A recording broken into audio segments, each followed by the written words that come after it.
Hello and welcome to Bust and Beyond with your host, Robin Hayhurst. In this podcast, Robin will share his personal journey and experiences from his businesses and help you to learn from failure. You'll learn tips, tricks, and how to see things from a new perspective. Ladies and gentlemen, please welcome Robin Hayhurst.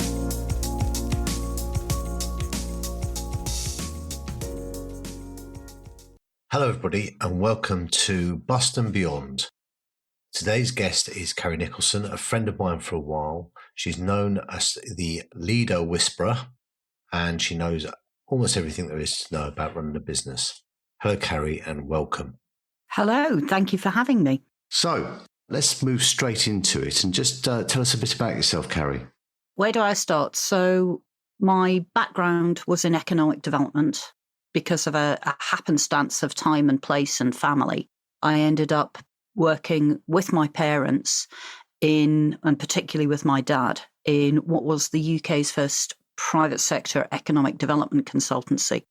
He started it in 85. I joined in 1990 and had a glorious 12 years being allowed to play on projects as big as the Middle East peace process, taking Polish state-owned organisations into preparation for privatisation, advising the Scottish government on inward investment strategies, and doing a huge amount of work with companies who were looking to transform, looking to grow, and also advising governments on how you can best support that.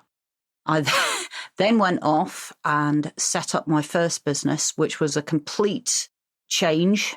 My first business was actually a property relocation business called Perfect Period Properties, where I was helping people find the ideal second home for them. Had to be a period house. Quite frequently, it would require some level of work doing to it. And I helped them not only make the purchase, I found them the house, did the negotiation, and then would pull together a team of specialist artisans who would help do any renovations that were needed.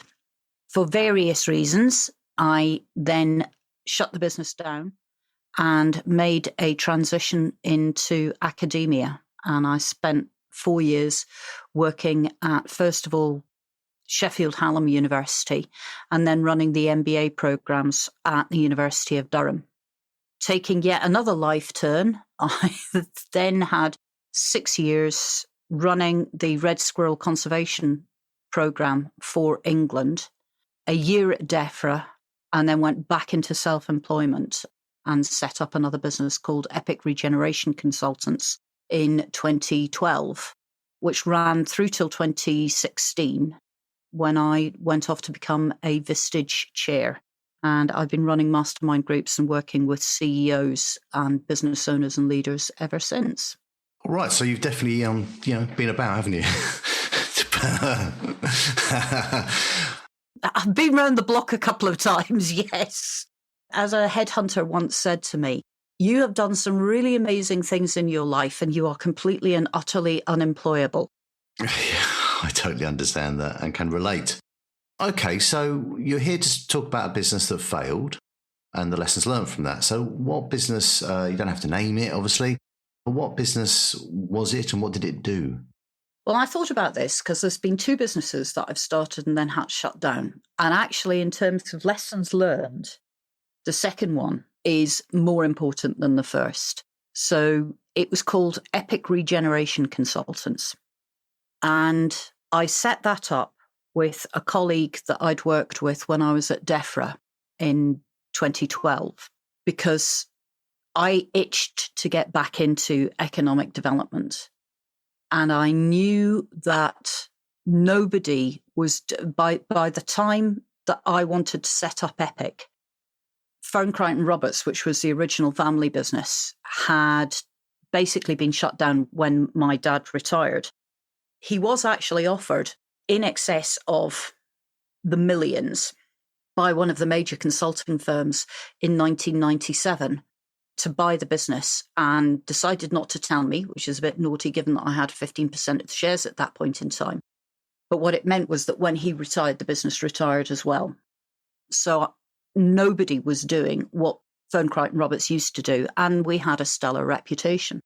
And I thought, I'd like to go back into doing this because I got a real buzz out of helping businesses and economies grow.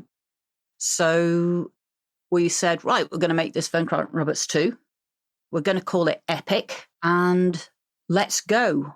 Now, because I'd set up one business already, I kind of knew the ins and outs of what I should be doing and what I shouldn't be doing. So yes, our aim was to work. We knew the work would be predominantly with the public sector, and we knew the fields that we wanted to work with.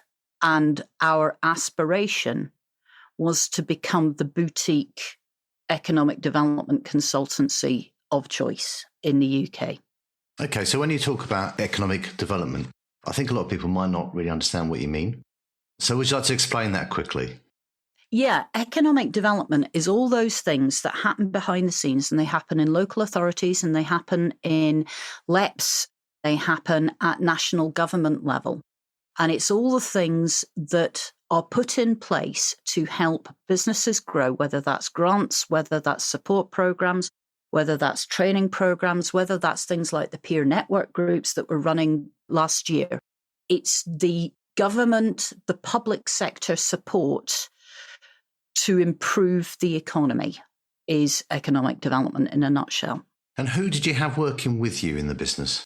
There was myself and there was my business partner. My business partner's track history before we started working together at DEFRA was that he'd been a copper for 25 years, and he was a DS, and he'd worked predominantly in East Anglia and had got some really interesting initiatives off the ground there in terms of how you deal with offenders and how you work with the public sector to improve conditions so that less people start offending in the first place. And he and I met on a project for DEFRA, which was looking at getting inshore fishermen to take back control of how they manage the amount of fish that they land and the amount of money they can make from it. Long, complex story. It's a mechanism that still isn't working, and we weren't allowed to fix it. But that's a story for another day. And over the time, we kept talking about wanting to continue working together, and what this would look like. And out of that came Epic, because he actually had some interesting ideas and some interesting viewpoints on programs and business support programs and how you get wider community involvement. So yeah, just the two of us. Wonderful. So, okay, what we're going to do now then, so we're going to take a break. So join us in part 2, which will be next week, when we find out kind of what went wrong and the lessons learned. Thank you, Carri. You're welcome, Robin. Thanks for listening to Bust and Beyond with Robin Hayhurst. Be sure to tune in next time and visit his website at robinhayhurst.com.